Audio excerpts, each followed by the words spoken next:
ticket ఎంత 10 మందికి 150 రూపాయలు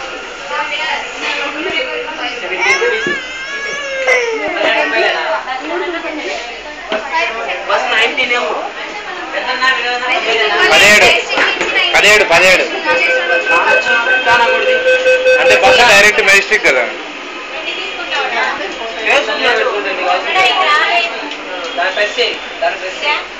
అయినా బటన్ ప్రెస్ చేసి